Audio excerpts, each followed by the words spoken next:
Boruto episode 31 review. Now, this episode was really good. It gave us a lot of information, especially in terms of power scaling, which is definitely off the charts in this episode. It looks like Boruto, again, just like Sada, is a little bit overpowered as an academy student. That's completely fine. They are the main characters of the show. If they're not extremely strong, then what are they supposed to be, right? But overall, to start off, I feel like this episode did really great, but I don't think it was as good as the last episode, because the last episode was really good. Now, there was a couple of things I didn't like about this episode, and I will start off with that real quick. I didn't really see how Iwabe got out of that explosion. I'd love to see how Iwabe got out of that explosion. Of course, I'm happy that he's alive because he's my favorite character and all, but it would be extremely lit to see what actually took place or what actually transpired in that actual fight, or how he got out.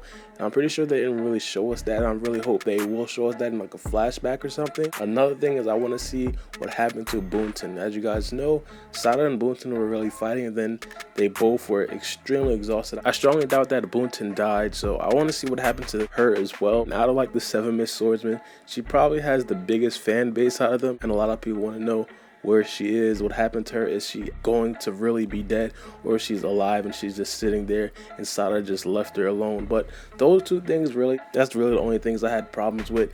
Just to see them pop into the screen at the end, just like, oh, okay, they're here too. But going into the good things and positive things about this episode, I really love everything else. I mean, the fight scene between Boruto and Kagura, it was animated greatly, and that's one thing I like about the anime of Boruto, is that they animate everything great. It always looks clean. Now it starts off with Boruto fighting Kagura. Now, I honestly didn't think that Boruto would have any chance against Kagura, but it looks like he held his own. He did put in a little bit of work, but obviously Kagura did overpower him, and he probably would have if they would have kept fighting.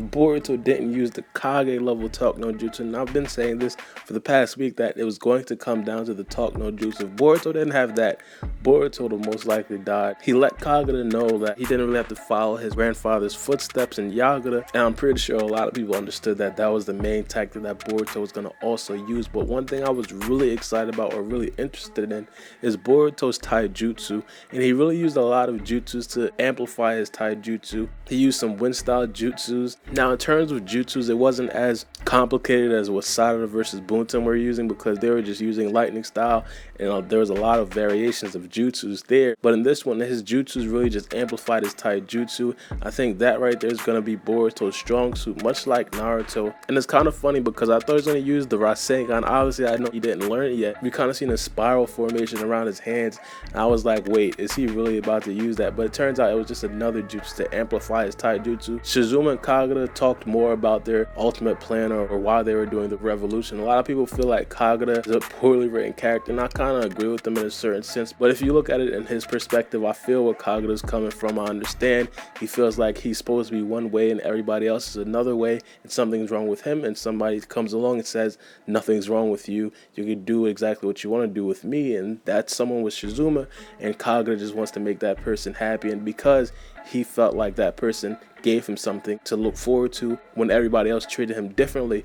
But again, Boruto comes along and says, hey, you could do that same thing, but you don't have to revolt against the villain. You could step out of your grandfather's shadows and be your own person. That's pretty much what Boruto Talk no Jutsu really stemmed off of, and I think that was a great scene. I think it really gave us a lot of light into Kagura, because a lot of people really didn't understand his character. But then Mitsuki finally jumped in, and a lot of people were telling me last week that Mitsuki would definitely destroy Kagura. He definitely destroyed Shizuma, but it didn't look like that was the case. Now, don't get me wrong, I feel like if Mitsuki would have turned into Sage Mode, it would have probably destroyed Shizuma and Kagura at the same time. But honestly, when he jumped in, he was having a little bit of trouble with Shizuma. Now, it's not the fact that Mitsuki is weak at all. He's most likely the strongest academy student still, but it was just the strength of Shizuma plus Samehada. I feel like if Shizuma didn't have Samehada, I'm pretty sure Mitsuki would have probably destroyed him. But because Shizuma had Samehada, Mitsuki couldn't really use a lot of the jutsu that he normally used, because Samehada was draining all of the jutsu from him. Now, the most interesting part in this episode, and I think it was an extremely small part,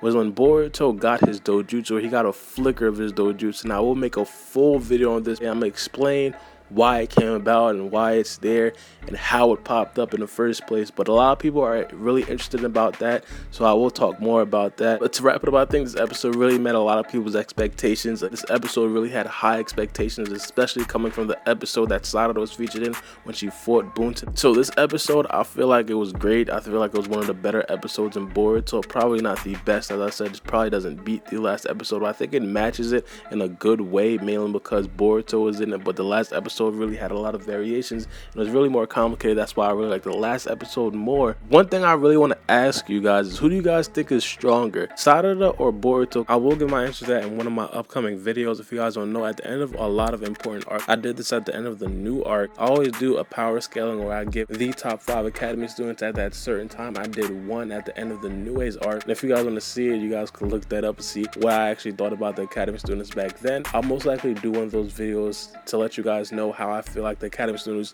do stack up as of right now. But again, let me know what you guys think. Do you guys think Boruto is stronger? Do you guys think Sarada is stronger? I'd like to know what you guys think. It'd probably help me out on my list personally. But let me know what you guys think about this episode in the comment section below. Make sure you guys comment in the first 15 minutes with the hashtag notification squad to be featured in my next Boruto video. But it's been your boy Barbie, and we out. Back.